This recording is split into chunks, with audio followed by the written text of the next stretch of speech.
नमस्ते, मैं फोइबी हूँ। इकलौती होने के कारण माता पिता मुझे राजकुमारी कहते थे, पर मैं कंक्रीट के साम्राज्य की राजकुमारी होती। हम एक बड़े शोरगुल वाले महानगर में रहते थे। एक दिन, वाह, मेरे माता पिता ने मुझे डायलन बैंक्स का लाइव शो देखने के टिकट देकर चौंका दिया। ये कहना कि मुझे उस पर क्रश था तो बस शुरुआत भर है। मुझे लगा था कि वह दिन मेरी जिंदगी का सबसे अच्छा दिन होगा, लेकिन वह सबसे बुरा दिन निकला। और भी बुरा यह था कि वह लगभग मेरा आखिरी दिन बन गया था। मैं अपनी सबसे अच्छी दोस्त हेलन के साथ गई थी। सब कुछ एकदम सही था जब तक कि कुछ बहुत बुरा नहीं हो गया। सबसे पहले एक तेज आवाज आई, जैसे कोई नाखून से कांच खरोंच रहा हो। फायर अलार्म बज उठा। किसी ने उसे या तो गलती से या मजाक में खींच दिया था, लेकिन सबको लगा कि यह असली है। आग। सभी लोग बाहर निकलो। हर कोई घबरा गया था। भीड़ ने धक्का मुक्की और चिल्लाना शुरू कर दिया। हेलन और मैंने बाहर निकलने की कोशिश की, लेकिन मैं फंस गई थी। एक मौके पर हेलन ने मुझे आगे धक्का दिया ताकि मैं छूट सकूं। हटो! मैं अपना संतुलन खो बैठी और गिर गई। मैंने उठने की कोशिश की, लेकिन नहीं उठा पाई। ऐसा लग रहा था जैसे मैं उग्र भीड़ के रास्ते में हूँ। मैं सांस नहीं ले पा रही थी। मुझे यकीन था कि मैं कुचल जाऊंगी। तभी किसी ने अपना हाथ आगे बढ़ाया। मैंने उसे आखिरी उम्मीद की तरह पकड़ा और उन्होंने मुझे खींच लिया। जल्द ही मैं बाहर थी, पर मैंने मददगार का चेहरा नहीं देखा। बाद में पता चला कि हादसे में कोई गंभीर घायल नहीं हुआ, पर उस दिन से मेरी जिंदगी एक बुरा सपना बन गई। अचानक मुझे स्कूल में यह कसाव और घुटन महसूस होने लगी। कक्षा में बैठते समय ऐसा लगा जैसे हवा पूरी तरह गायब हो गई हो। मेरा दिल जोर जोर से धड़क रहा था और मेरे हाथ कांप रहे थे। फिर यह मेट्रो में भी हुआ।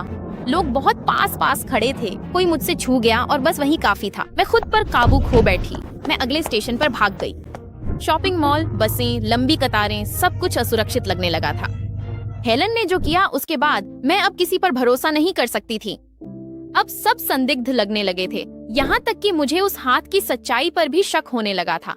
शायद यह तनाव का खेल था। एक बात मैंने सीखी, लोग क्रूर होते हैं और दूसरों की मदद नहीं करते। एक समय ऐसा आया जब मैंने अपना अपार्टमेंट छोड़ने से इनकार कर दिया। मेरा कमरा ही सुरक्षित ठिकाना था। मैंने फोन चलाना छोड़ दिया और खबरों से भी दूर हो गई। बाहर सिर्फ आपदाएं थीं, जिससे मेरी चिंता और बढ़ गई। मेरे माता पिता चिंतित हो गए और उन्होंने एक मनोवैज्ञानिक को बुलाया। फीबी, उस दर्दनाक अनुभव के बाद तुम्हें एगोराफोबिया हो गया है, यानी खुले स्थानों और भीड़ का डर। लेकिन इसका इलाज संभव है। हमें कौन सी दवा लेनी चाहिए? फीबी को दवा की जरूरत नहीं है। उसे भीड़ और शोर से दूर थोड़ी जगह चाहिए। उसके लिए सबसे अच्छा यही होगा कि वह कुछ समय के लिए शहर छोड़ दे। मेरे माता पिता सब कुछ छोड़ने से खुश नहीं थे, पर उनके लिए मेरी सेहत सर्वोपरि थी। उन्होंने मिसेस केल्सॉल के फार्म पर एक गेस्ट हाउस किराए पर लिया। वह वेस्टर्न फिल्म की तरह एक मजबूत महिला थी। मजबूत बाहें, सख्त नजर और कड़ा हाथ मिलाना। स्वागत है, मैं मुख्य घर में रहती हूँ। याद रखिए, आपके ठहरने के लिए एक नियम है, आपको फार्म पर मदद करनी होगी। पहले कुछ दिनों तक मैं मुश्किल से ही घर से बाहर निकली और बस खिड़की से सब कुछ देखती रही। मेरे माता पिता फार्म के कामों में ऐसे उलझ रहे थे जैसे अनाड़ी बच्चे। पापा ने गाय से दोस्ती करनी चाहिए, पर वो पीछे पड़ गई। मम्मी को लगा अंडे चुनना आसान होगा, पर ये बाजार से खरीदने से मुश्किल निकला।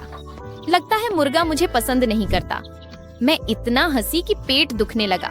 फिर लगा पीछे कोई है। मुड़कर देखा तो एक लंबा लड़का था, बिखरे बाल और चेहरे पर लिखा था, पता नहीं मैं यहाँ क्यों हूँ। मेरी घबराहट तुरंत बढ़ गई। चोर पास मत आना। माँ ने सच में मुझे चेतावनी दी थी कि नए किराएदार थोड़े अजीब हैं। रुको, तुम मिसेस केल्सॉल के बेटे हो? हाँ, मेरा नाम मिच है, बीबी, और मैं अजीब नहीं हूँ। मुझे बस एगोराफोबिया है। ये एक डायलन बैंक्स कॉन्सर्ट में क्रश के बाद शुरू हुआ था। मैं तो मुश्किल से ही वहाँ से जिंदा निकल पाई थी। खैर, तुम बच तो गई। आगे बढ़ो। सच कहूँ तो मुझे इसकी परवाह नहीं है। माँ ने मुझसे एक पाई पहुँचाने को कहा है। अलविदा। इसकी खुशबू लाजवाब थी, इसलिए मुझे इसे छकना ही पड़ा। यह अब तक का सबसे बेहतरीन व्यंजन था जिसका स्वाद मैंने छका था। पूरी तरह से अनऑर्गेनिक और प्राकृतिक, उन नकली सुपरमार्केट उत्पादों की तरह नहीं। खाना खाने के बाद मैंने दरवाजे की तरफ एक नजर डाली। ठीक है फीबी, अब थेरेपी शुरू होती है, इसे कर ही डालो। मैं बरामदे में जाकर सीढ़ियों पर बैठ गई और पास आई मुर्गियों को सहलाया। वे सजीव खिलौनों जैसी प्यारी थीं। फिर हिम्मत कर मैं गायों के बाड़े की ओर बढ़ी। सुबह का दूध कमाल का था। फिर मैं घोड़ों की तरफ बढ़ी। उनकी अयाल इतनी रेशमी थी जैसे वे अभी अभी सैलून से आई हों। शायद मुझे भी अपने खाने में थोड़ा घास शामिल कर लेना चाहिए। और फिर वह पिगलेट वाली घटना हुई। मैंने गलती से कुंडी खोल दी थी और एक छोटा सा गुलाबी चिल्लाता हुआ पिगलेट भाग निकला। रुको, वहाँ एक जंगल है। कुछ मिनट बाद मैं उसे पकड़ने में कामयाब हो गई। मैंने पिगलेट को उठाया। वह विरोध में चिल्लाया, लेकिन सबसे हैरान करने वाली बात यह थी कि मुझे अचानक एहसास हुआ कि मैं घर से काफी दूर थी, फिर भी मैं बिल्कुल ठीक महसूस कर रही थी। मैंने कर दिखाया। लगता है अब तुम फिर से अपने पैरों पर खड़ी हो गई हो। कुछ हद तक तो फिर काम पे लग जाओ। हमें इस फार्म पर आलसी लोग पसंद नहीं है। सच कहूँ तो शुरू में मैं भी अपने माता पिता की तरह ही अनाड़ी थी। एक दिन तो मैं गोबर में ही गिर गई। मिच हंसी से दोहरा हो गया और मैंने दिखाया जैसे यह कोई बड़ी बात नहीं थी। शहरों के स्पा इस तरह के ट्रीटमेंट के लिए बहुत पैसे लेते हैं। आखिरकार मुझे सब कुछ समझ में आने लगा। मुझे जानवरों की देखभाल पसंद थी। उन्हें फर्क नहीं पड़ता था कि मेरे कितने फॉलोअर्स हैं। मेरी दिनचर्या सुखद हो गई थी। सुबह जल्दी उठना, फार्म के काम और टहलना। शाम को मैं बरामदे में बैठकर कढ़ाई करती थी। फीबी, अब जब तुम काफी बेहतर महसूस कर रही हो तो शायद हमें अब घर लौट जाना चाहिए। मुझे नहीं जाना। वहाँ बहुत शोर, भीड़ और तनाव है और कोई मदद को नहीं आता। मेरे माता पिता ने हैरानी से एक दूसरे को देखा और मुझे लगा कि बात अभी खत्म नहीं हुई। सुबह आंगन में जाते ही एक सेब मेरी पीठ पर लगा। मैंने इधर उधर देखा और मिच को सेब के पेड़ की एक डाल पर बैठे पाया। तुम क्या चाहते हो? तुम्हें बता दूं, कल तुम्हारे माता पिता ने मुझे रिश्वत देनी चाहिए। वे चाहते थे मैं झूठ बोलूं कि मैं डायलन बैंक्स के कॉन्सर्ट में था और मैंने तुम्हें बचाया। मजाक नहीं कर रहा, ये सब बकवास है। मैं उस जोकर के कॉन्सर्ट में? मैं उसे बिल्कुल भी बर्दाश्त नहीं कर सकता। रुको, सच में मेरे माता पिता ऐसा क्यों करेंगे? शायद वे तुम्हारा इंसानियत पर भरोसा वापस लाना चाहते थे। जैसे देखो, उसने तुम्हें बचाया। दुनिया इतनी बुरी नहीं है। और तुम कहो ठीक है, चलो वापस शहर चलते हैं, और तुम इसमें शामिल हो गए। मैंने मना कर दिया। मुझे सच में फर्क नहीं पड़ता कि तुम्हारे परिवार में क्या ड्रामा चल रहा है। ईमानदारी के लिए धन्यवाद। उसने जवाब नहीं दिया। वह नीचे कूदा और गायब हो गया। मैं अपने माता पिता के पास जाकर चिल्लाना चाहता था, लेकिन मैंने ऐसा नहीं किया। फिलहाल मैं ये बात अपने तक ही रख रहा हूँ। देखते हैं वे कितनी दूर तक जाने को तैयार हैं। कुछ दिन बाद मिच और मैं मछली पकड़ने गए। मुझे नहीं पता ये कैसे हुआ। उसने सुझाव दिया और मैंने बस हाँ कह दिया। तो हम दोनों घाट पर खड़े थे और मैं घबराते हुए एक छोटे से कीड़े को घूर रहा था। मछली इसके बिना नहीं काटेगी। मुझे इस पर दया आ रही है। भागो छोटे दोस्त, या रेंगो, या जो भी तुम करते हो। एक कीड़े पर दया आ रही है। तुम किस ग्रह से आए हो? मिच इतनी जोर से हंसा कि वह पानी में गिर गया, और जब वह ऊपर आया तो उसके सिर पर एक मेंढक बैठा था।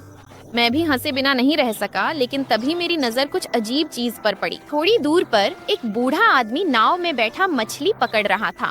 वो दूरबीन से मुझे घूर रहा था, फिर अचानक ऐसे मुड़ा जैसे चोरी पकड़ी गई हो। मैंने इसे मामूली समझा। दरवाजे पर खड़े माता पिता के चेहरे किसी बड़ी खुशखबरी से चमक रहे थे। फीबी, ऑनलाइन सब कह रहे हैं कि डायलन बैंक्स उस लड़की की तलाश में है जिसे उसने कॉन्सर्ट में बचाया था। वही तो था? हाँ, और चांद पनीर का है। मुझे डायलन बैंक्स पसंद है और मैं चाहती थी कि यह सच हो, पर जब वे मिच को नहीं मना पाए तो मेरे माता पिता ने मुझे फार्म से निकालने के लिए बस एक और कहानी बनाई। यकीन नहीं? ऑनलाइन खुद देख लो। नहीं, अब मैं बेहतर महसूस कर रही हूँ। मैं फिर से इसमें नहीं फंसने वाली। लेकिन फीबी, वैसे भी उसने अभी अचानक मेरी तलाश क्यों शुरू की? उनके पास इसका कोई जवाब नहीं था। इसका मतलब था कि उन पर भरोसा न करना मेरा सही फैसला था। सुबह सुबह मैं आंगन में गई और तुरंत ही मुझे महसूस हुआ कि कोई मुझे देख रहा है। वही बूढ़ा आदमी बाड़ के काफी पीछे खड़ा था, मुझे देख रहा था। मेरा दिल एक पल के लिए रुक सा गया, फिर वह सिर झुकाए चुपचाप चला गया। मेरे अंदर एक अजीब डर था, जैसे मैं गलती से वहाँ थी जहाँ मुझे नहीं होना चाहिए था। शाम तक मैं जो हो रहा था उसे अनदेखा नहीं कर सकती थी। मैं बरामदे में चाय का कप लेकर बैठी थी और वह फिर से वहाँ था। वह एक पेड़ के पीछे खड़ा था, लगभग लैंप की रोशनी से छुपा हुआ। उसने मुझे झांका, घूरा और फिर गायब हो गया। मैं सिहर गई। मैंने भागकर पापा को सब बताया।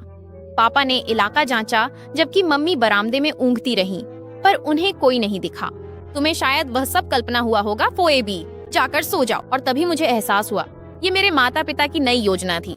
उन्होंने उस बूढ़े आदमी से कहा था कि वह मेरी निगरानी करे ताकि मुझे खेत में असहज महसूस हो और मैं शहर लौटना चाहूँ। मुझे एक साथी की जरूरत थी। तो सुबह मैंने मिच को ढूंढा और उसे सब कुछ बता दिया। तुम्हारा मतलब है बूढ़े सुलिवन से? वो मुझे हमेशा अजीब ही लगे हैं। अभी कुछ दिन पहले ही मैं गेंद खेल रहा था और वो गलती से उनके फूलों के बिस्तर में चली गई। वो बूढ़ा मुझ पर चिल्लाया, गेंद उठाई और अंदर ले गया। वाकई अजीब है।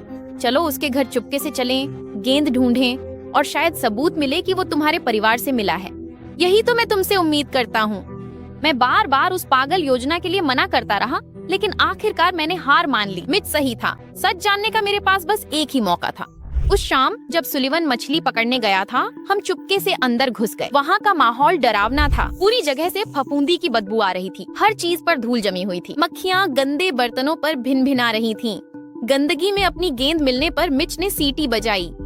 मैं डर के मारे जड़ हो गया, क्योंकि मेज पर मेरी एक फोटो रखी थी। उस बूढ़े आदमी ने वह फोटो चुपके से ली थी। ये तो हद पार करना है। मिच, अपना फोन मुझे दो। मैंने अपने माता पिता को फोन किया और उन पर चिल्लाया कि मुझे घर बुलाने के झांसे के बारे में सब पता चल गया है।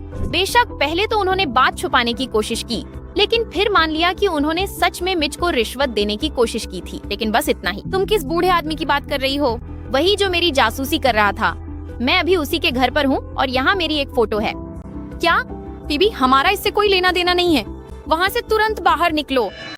मैंने अपने पापा की आवाज में असली डर महसूस किया और इससे मैं भी डर गई। मैंने सबूत के तौर पर फोटो उठा ली और हम घर से भाग निकले। सब कुछ बहुत तेजी से बढ़ गया। मेरे माता पिता ने पुलिस को फोन किया। शेरिफ खुद उस बूढ़े आदमी को लेने आया। हम सब वहाँ थे और देखा कि कैसे उन्होंने उसे पुलिस की गाड़ी में बैठाया। सुलिवन ने यह नहीं नकारा कि वह मेरी निगरानी कर रहा था। आखिर में उसने मुझे देखा, गुस्से से नहीं बल्कि असहनीय दुख के साथ। इससे मुझे बेचैनी हुई और अचानक मुझे एहसास हुआ कि मैं घर जाना चाहती हूँ। अलविदा कहना मेरी सोच से कहीं ज्यादा मुश्किल था। मैंने सभी जानवरों को गले लगाया। मैंने मिच के साथ मुट्ठी टकराई और उसकी माँ को हाथ हिलाकर अलविदा कहा। अगर तुम्हें हमारी जरूरत हो तो तुम्हें पता है हमें कहाँ ढूंढना है। मैं वापस आऊंगी, तुम्हें पता है, खेत में मदद करने के लिए। बस मान लो कि तुम मुझे मिस करोगे, अपने सपनों में ही। शहर ने मुझे अपने हमेशा के शोर के साथ स्वागत किया, लेकिन अब वह मुझे डराता नहीं था। भीड़ में भी मैं सांस ले सकती थी। थेरेपी ने असर किया था।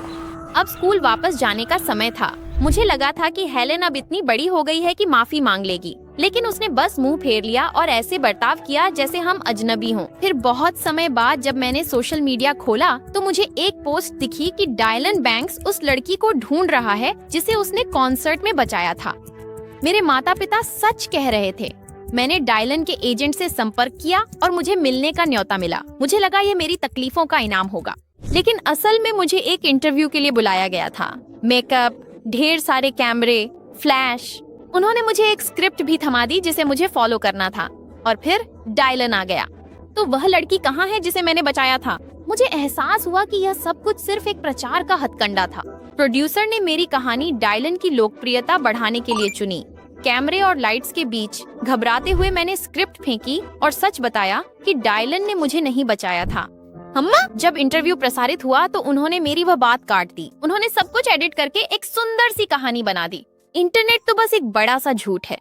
निराश तो हुई, लेकिन इससे मैं टूटी नहीं। मैंने अपनी जिंदगी आगे बढ़ाई। उस वीकेंड मेरे माता पिता ने मुझे फार्म पर जाने दिया। मैंने ताजी हवा में सांस ली और मिच से कहा कि चलो टहलने चलते हैं। रास्ते में मैंने उसे बताया कि मेरा आदर्श हीरा नहीं निकला, बल्कि एक सस्ता प्लास्टिक का नकली था।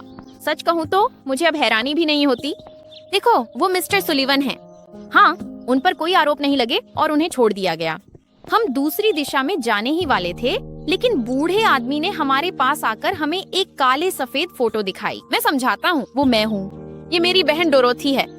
वह दुखद रूप से 18 साल की होने से पहले ही गुजर गई थी। मुझे उसकी बहुत याद आती है। तुम बिल्कुल उसी की तरह दिखती हो, इसीलिए मैं तुम्हें देखता रहता था। मैंने तो चुपके से एक फोटो भी ली थी, तुलना करने के लिए। अगर मैंने तुम्हें डरा दिया हो तो माफ करना। वाह, समानता तो गजब की है। मुझे बहुत अफसोस है। मिच, फूलों को लेकर मैंने जो गुस्सा किया उसके लिए माफी चाहता हूँ। वे डोरोथी के पसंदीदा थे। मैं उन्हें उसकी याद में लगाता हूँ और तुम्हारी बॉल ने उन्हें तोड़ दिया। हाँ, मुझे और सावधान रहना चाहिए था।